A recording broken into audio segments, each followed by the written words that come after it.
nós vamos entrar agora na parte que fala sobre os direitos da organização.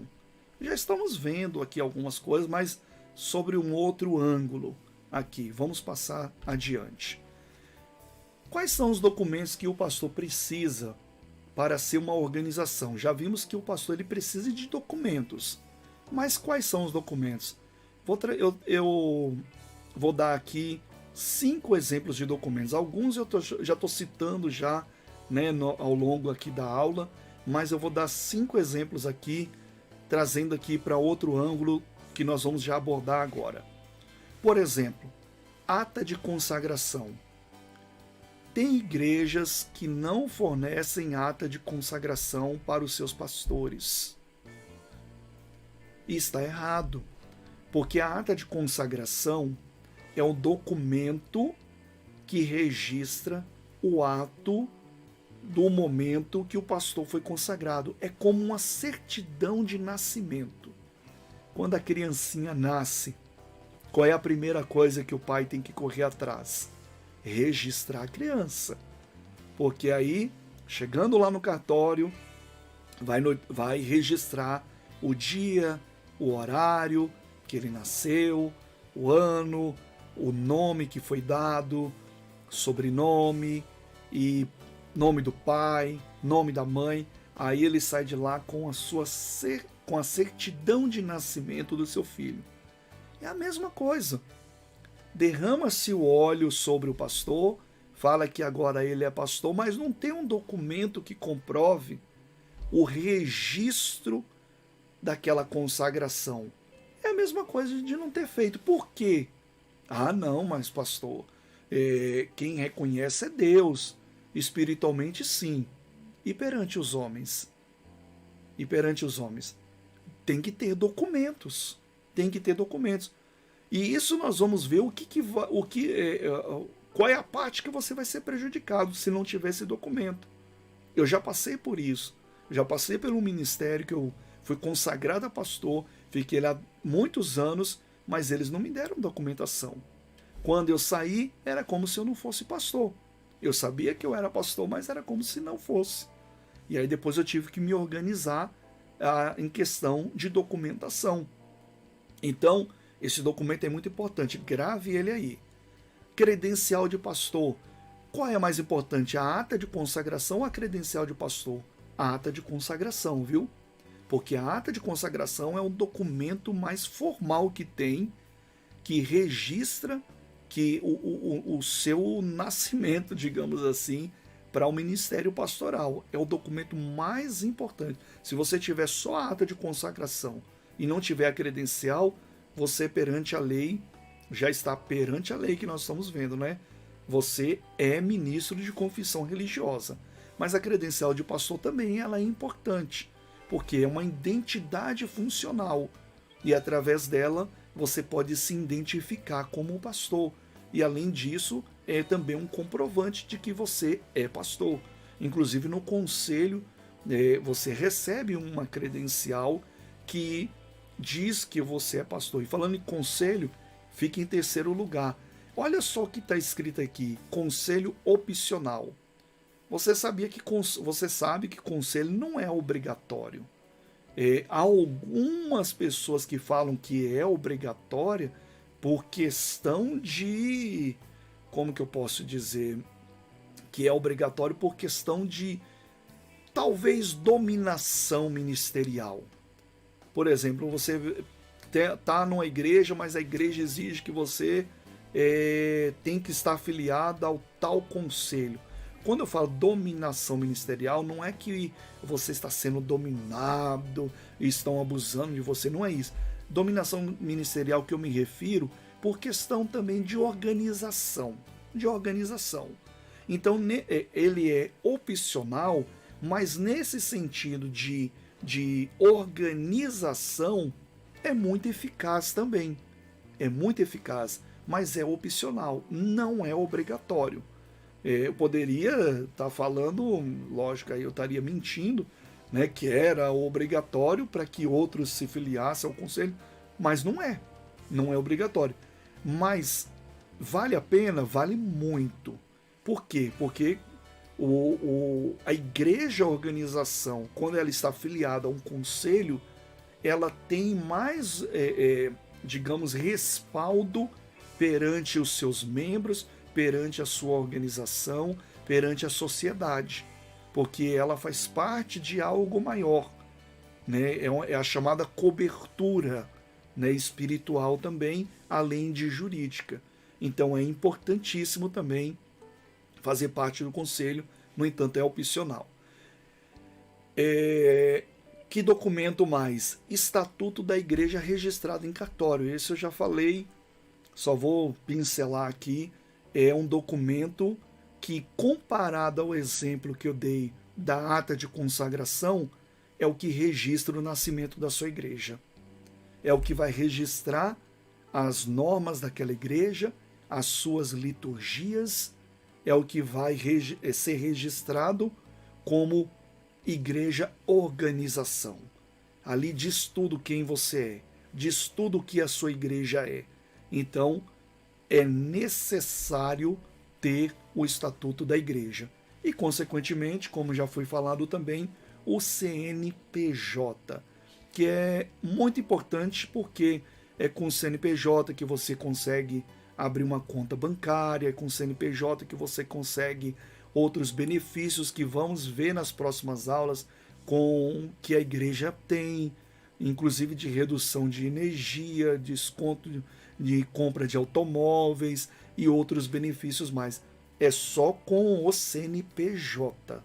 Tá vendo então que é uma escala de documentos que o pastor ele tem que ter para servir como organização.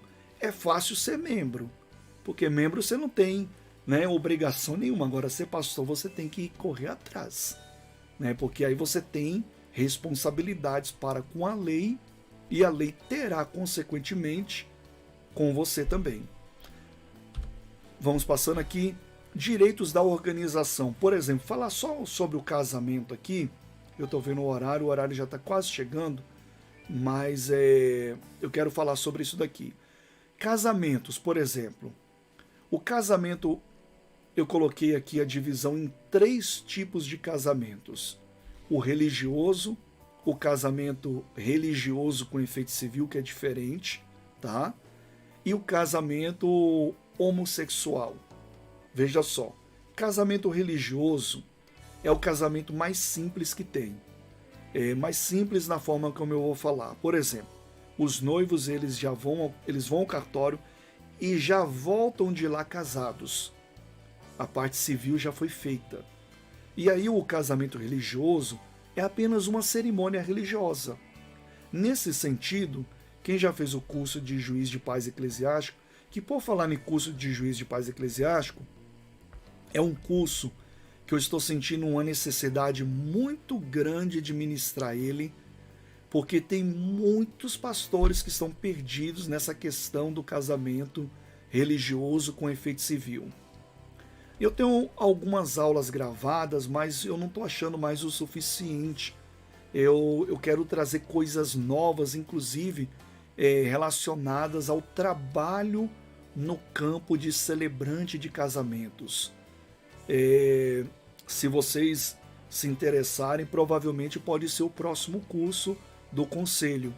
E quanto que vai custar? Não vai custar nada, porque para o conselho esses cursos fazem parte dos benefícios, portanto é gratuito. Eu estou entre esse curso aí e outras programações para iniciar, mas eu acho que esse vale muito a pena, porque o curso de juiz de paz eclesiástico, nessa nova modalidade de curso que eu quero trazer, nós vamos estar com um foco bastante na questão de documentação e também de celebração, como você trabalhar como celebrante de casamentos. É bem bacana.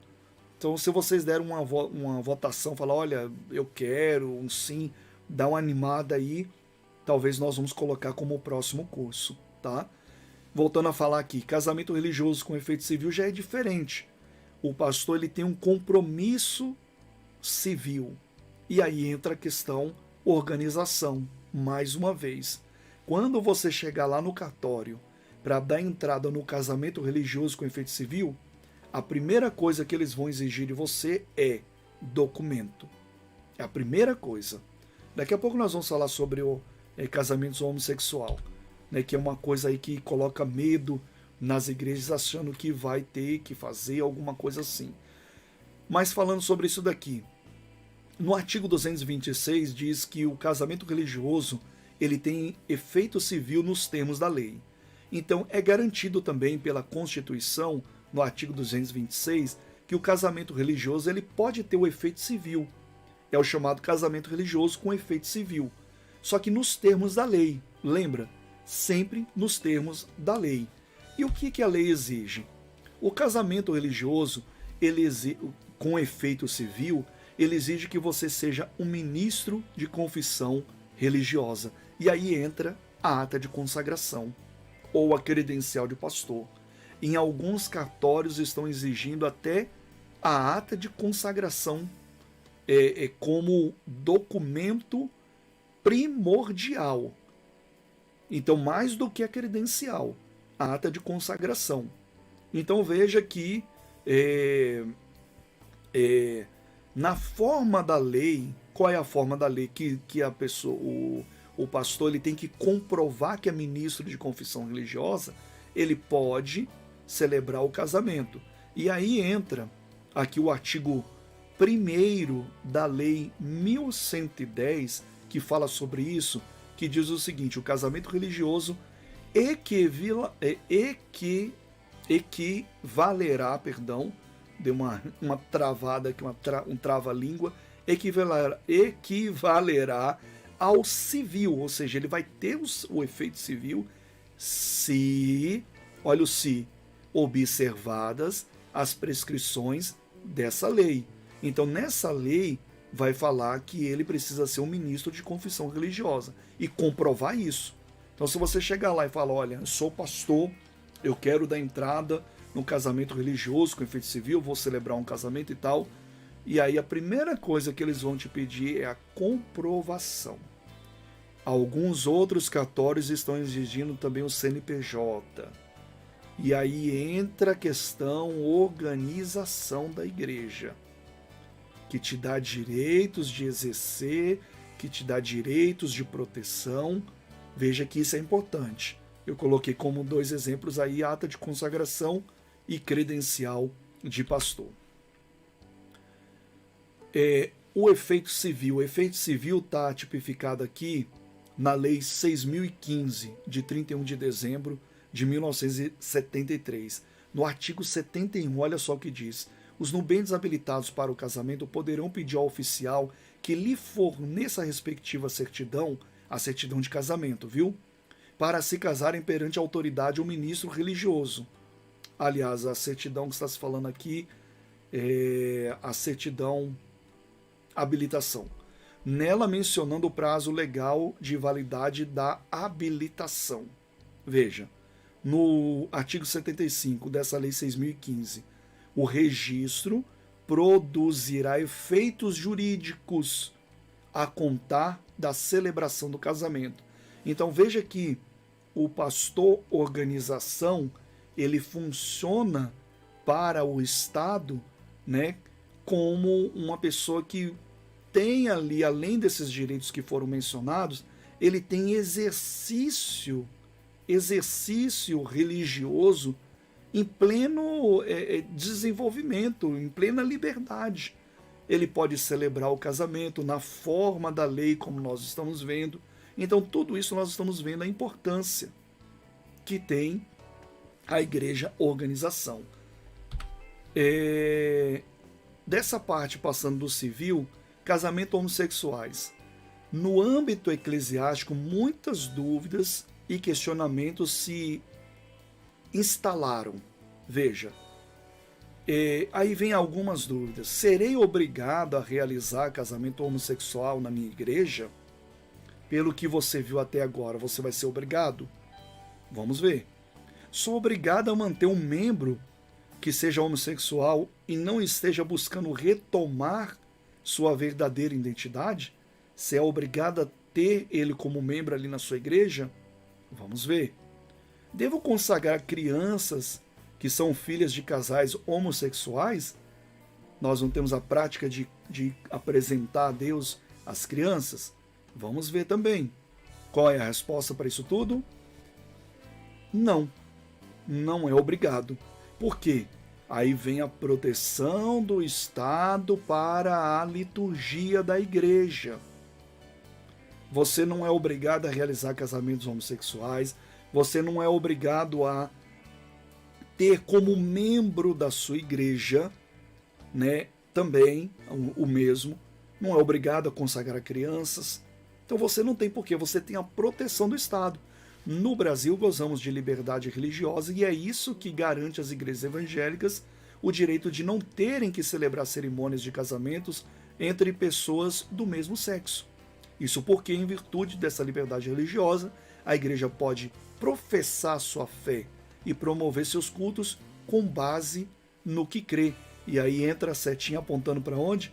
Para o estatuto, o que está registrado, a forma como aquela igreja funciona, a sua liturgia, as suas cláusulas. E vem ali o estatuto. Direitos da organização ainda. No artigo 1º da Lei 9.982, eu estou dando uma corridinha para a gente finalizar no tempo hábil aqui do curso, diz o seguinte sobre assistência religiosa. Aos religiosos de todas as confissões assegura-se o acesso aos hospitais de rede pública ou privada, bem como aos estabelecimentos prisionais, civis ou militares, para dar atendimento religioso aos internados. Veja, desde que em comum acordo com estes ou com seus familiares, no caso de doentes que já não mais estejam no gozo das suas faculdades mentais. Eu quero que a minha igreja funcione também como visita aos hospitais, aos presídios. Então, essa igreja, ela tem que também estar enquadrada a igreja como organização, porque lá na instituição vai pedir a credencial, o comprovante. Alguns fazem o curso de capelania e tem ali a credencial que comprova, né, que ela de fato exerce uma função na igreja. Mas isso tem que ter a questão do documento. E aqui nós temos aqui o Estatuto da Igreja, que será tema da nossa próxima aula, mas só para dar uma pincelada aqui, o Estatuto interno é o documento formal da igreja, que é o que nós vemos hoje aqui, que registrado determina o começo legal, o nascimento das organizações religiosas e instituições em geral, proporcionando às igrejas proteção constitucional, que é o que vimos hoje, sobre a liberdade de crença, organismo e culto, organização, e da mesma maneira as instituições filantrópicas desfrutando de imunidade tributária, tema das nossas próximas aulas.